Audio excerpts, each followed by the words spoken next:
Some people are applauding Snowden, but a new poll shows most Americans don't object to the program he exposed.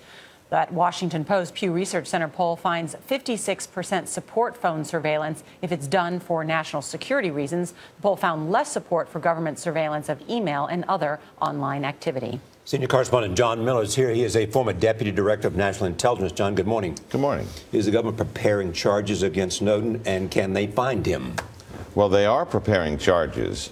Since this weekend, a couple of things have been going on. One, the NSA has been going through their computers with the FBI to say, where's Snowden's account? What did he download? What did he print? What can we prove? If he had never said anything, can we prove that his claims are true? Because just on his word alone, they're not going to take this confession. They need evidence behind that. He certainly has sped up the process by making himself the prime suspect. The drawing up charges part is complicated, though. U.S. attorneys, Department of Justice officials, and FBI agents have been trying to figure out what is the strongest charge that we can put in a federal complaint right now that we're confident we can prove, because with the extradition treaty with Hong Kong, whatever you extradite him on, that's what you try him on. Part of the deal is that you can't change the charges when he gets here. Normally what they do is they find one charge, do a superseding indictment, put everything in later. So John, they've got to do this carefully and quickly. How is it possible that the U.S. intelligence apparatus all around the world doesn't know where this 29-year-old is who doesn't even have a high school degree?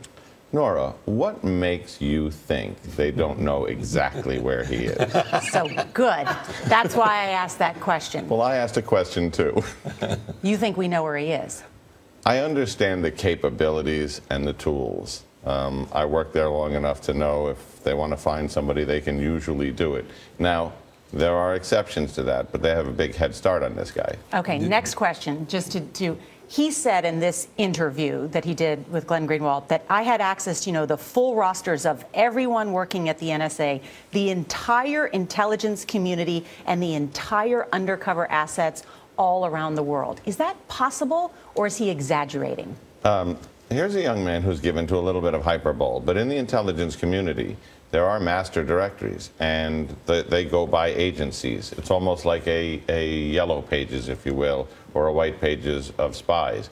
But you have to have a top secret clearance to do that, and the people who are undercover generally don't show up in that directory, and certainly if they do, not as who they are. Is it possible or likely that the Chinese are interrogating him?